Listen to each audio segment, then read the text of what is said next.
Hello everyone and welcome back to my channel Need to Know. Today I am back again with another important topic that is NITI Aayog. तो आज हम लोग समझेंगे कि नीति आयोग होता क्या है, उसके एस्टेब्लिशमेंट डेट के बारे में, नीति आयोग के फंक्शंस के बारे में और उसके कंपोजिशन के बारे में। सो ये भी एक केस स्टडी बेस्ड ही वीडियो होने वाला है आप सभी के लिए, तो इसको ध्यान से समझें। और इसका पीडीएफ का जो लिंक है वो मैं डिस्क्रिप्शन में दे दूंगा। You can go and check out from there and you can also make your notes from there. Okay, so now let's read. तो नीति आयोग में सबसे पहला जो टर्म है वो है नीति। तो नीति होता क्या है, नीति का फुल फॉर्म है क्या? तो नीति stands for national institute for transforming India. अब नीति आयोग को लाया क्यों गया? तो यहाँ पर एक समझने वाली बात है कि on the eve of independence, यानी इंडिपेंडेंस के समय, या फिर हम लोग कह सकते हैं कि आफ्टर द इंडिपेंडेंस, इंडिपेंडेंस के बाद, ठीक है, हमारे कंट्री को एक प्लान डेवलपमेंट की ज़रूरत थी, क्योंकि हमारा कंट्री जो था वो शैटर्ड था, वो बिखरा हुआ था। तो हमारे कंट्री को फुलफिल करने के लिए, उसके नीड्स को और उसे जो है सिस्टमेटिक रन करने के लिए एक प्लान डेवलपमेंट की रिक्वायर थी। तो तब के जो इकोनॉमिस्ट हुआ करते थे, जैसे कि मेहलॉनबीज और हमारे गवर्नमेंट ने, भारत सरकार ने मिलकर जो है, कुछ कुछ इकोनॉमिस्ट ने और कुछ कुछ सहयोग रहा भारत सरकार का, उन्होंने मिलकर प्लानिंग कमीशन सेटअप किया। लेकिन प्लानिंग कमीशन जो था वो फ्रूटफुल तो साबित हुआ, but for the certain extend, एक समय तक के लिए। उसके बाद क्या हुआ कि अभी जो 21st सेंचुरी एरा है, ये पीरियड है ग्लोबलाइजेशन का। ग्लोबलाइजेशन मीन्स अभी जो है सब कुछ मार्केट ओरिएंटेड है, और अभी जो है कंट्री जो है बहुत ही जल्दी से डेवलप होना चाहती है। सब कंट्रीज के बीच अभी जो है एकदम एपेक्स लेवल का जो है वो कंपटीशन है। तो उस कंपटीशन को फुलफिल करने के लिए, हमारे देश के डेवलपमेंट को फुलफिल करने के लिए प्लानिंग कमीशन जो था वो सफिशिएंट नहीं था, वो इनइफेक्टिव और इररिलेवेंट था।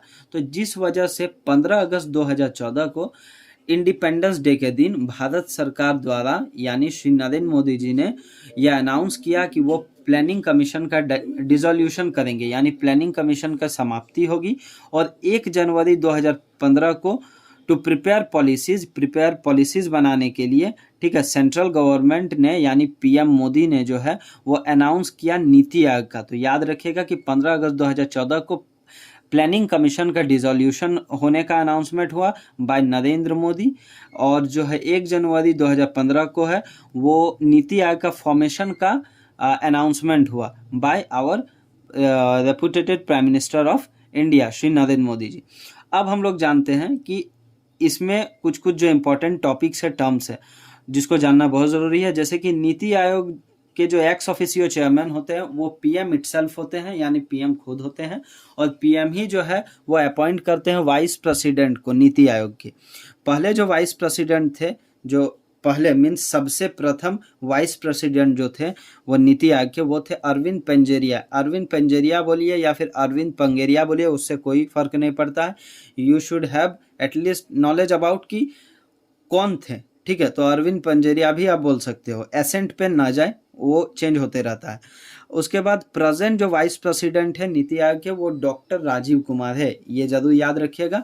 और जो नीति आयोग है, it acts as a think tank. Think tank मतलब कि वो क्या करती है नीति आयोग, ये हमारे जो डेवलपमेंट और पेस ऑफ एक्सिलरेशन जो है ग्रोथ का, उसके लिए ये काम करती है, उसको बढ़ावा देती है। तो वो इसको जो है एक थिंक टैंक की तरह माना जाता है, क्योंकि ये डेवलपमेंट और ग्रोथ के लिए हमारे कंट्री में बहुत ही जो है कारगर साबित हुआ है। कौन? नीति आयोग। और नीति आयोग अभी भी आपको तो पता ही है, ठीक है। अब हम लोग बात करते हैं इसके कॉम्पोजिशन के बारे में। तो नीति आयोग कंपोज्ड सम स्पेसिफिक, हम लोग कह सकते हैं कि मेंबर्स को, जैसे कि चेयरपर्सन है, चेयरपर्सन खुद पीएम मोदी है, as I said you earlier, कुछ देर पहले मैंने कहा कि पीएम मोदी खुद यहाँ पर चेयरपर्सन है। वाइस प्रेसिडेंट की बात करें तो वाइस चेयरमैन की बात करें तो वाइस चेयरमैन में डॉक्टर राजीव कुमार है अभी के तत्कालीन। और गवर्निंग काउंसिल की बात करें तो ऑल सीएम्स और lieutenant governors of union territories. और इस तरीके से ये इसका जो है दायरा कुछ हद तक बढ़ा है, जैसे कि regional council, full time member, part time member, ex officio member, special invited, CEO, secretariat. ये सब कुछ जो है, ये सब क्या है, ये सब नीति आयोग के अंतर्गत आते हैं। ठीक है, ये कुछ पॉइंट्स है जिसको आपको रिमेंबर कर लेना है। अगर आप एक दो भूल भी जाते हो तो उससे कोई दरकार नहीं है, उससे कोई डरने वाली भी बात नहीं है। इसलिए क्योंकि यहाँ आप देख सकते हो कि जैसे कि सेक्रेटरीट का ज़रूरत इसलिए पड़ता है जब भारत सरकार को ज़रूरत हो। अगर भारत सरकार को लगता है कि सेक्रेटरीट का ज़रूरत है तो वो अपॉइंट करेगा, वरना वो अपॉइंट नहीं करेगा। कोई इसमें ये ज़रूरी नहीं है कि आपको ये भी लिखना ही लिखना है। अगर फंक्शंस की बात करें तो फंक्शन में नीति आयोग का फंक्शन क्या है कि ये नेशनल डेवलपमेंट प्रायोरिटीज़ डिसाइड करता है, डिसेंट्रलाइजेशन और फेडरलिज्म को इस्टेब्लिश करने में ये कारगर है, तो उसको क्या करता है, वो इनकरेज करता है। I hope that you all are acquainted with this terms like decentralisation और फेडरलिज्म। इसको समझाने की ज़रूरत नहीं है क्योंकि आपको पता है डिसेंट्रलाइजेशन मतलब क्या होता है। पावर का जो बंटवारा होता है सेंट्रल, स्टेट और इसके बीच, डिस्ट्रिक्ट के बीच, मीन्स पावर जो टूटता है ना भागों में, उसको डिसेंट्रलाइजेशन कहते हैं। और फेडरलिज्म भी आपको पता ही है। और इसका फंक्शंस की अगर बात करें तो ये जो है जो लोग डिप्राइव्ड पीपल है सोसाइटी में, उसको क्या करते हैं, उसको बढ़ावा देने के लिए जो है इसका काम होता है, किसका, नीति आयोग का, कि जो लोग पिछड़े वर्ग के हैं सोसाइटी में उन लोगों को भी ये क्या करता है, बेनिफिट पहुंचाता है। ठीक है, और क्या करता है कि to assure that economic policy should benefit the national security, और ये आश्वासन देता है कि इकोनॉमिक पॉलिसीज जो है उसको करना ही करना चाहिए, क्या, सुरक्षा देना चाहिए, नेशनल सिक्योरिटी पे ध्यान देना चाहिए। ठीक है, वो नीति आयोग का क्या काम होता है। और नीति आयोग का और भी फंक्शंस में ये लॉन्ग टर्म गोल्स बनाता है। ठीक है, फॉर आवर कंट्री, और to do surveillance of government formed main programmes like. अब यहाँ पर देखिए, यहाँ कुछ लिखा हुआ है कि टू डू सर्विलेंस, इसका मतलब क्या है, इसका साफ यही है कि ये एक सुपरवाइज़र की तरह काम करता है। जैसे कि हमारे सेंट्रल गवर्नमेंट के द्वारा जो है कोई भी पॉलिसीज़ निकाली जाती है, मेक इन इंडिया, स्वच्छ भारत, डिजिटल इंडिया, तो ये सब इम्प्लीमेंट अच्छे से हो रहे हैं कि नहीं हो रहे हैं, इसका भी काम जो है सुपरवाइज करने का काम नीति आयोग का होता है।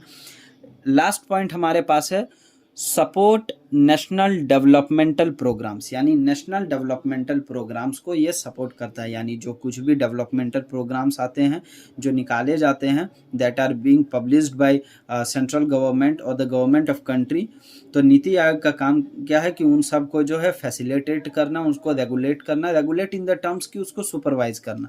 तो यही था, this was all about NITI Aayog. I hope that you enjoyed a lot, और आपको कुछ सीखने को मिला होगा। अगर आपको और भी इसी तरीके से कोई भी रिलेटेड इंपॉर्टेंट टॉपिक पे चाहिए वीडियो, तो मेरा अभी 1 to 100 का एक सीरीज चल रहा है। You can comment down, I will make sure that I will make a particular video on that particular topic that you will mention in the comment box. Thank you so much.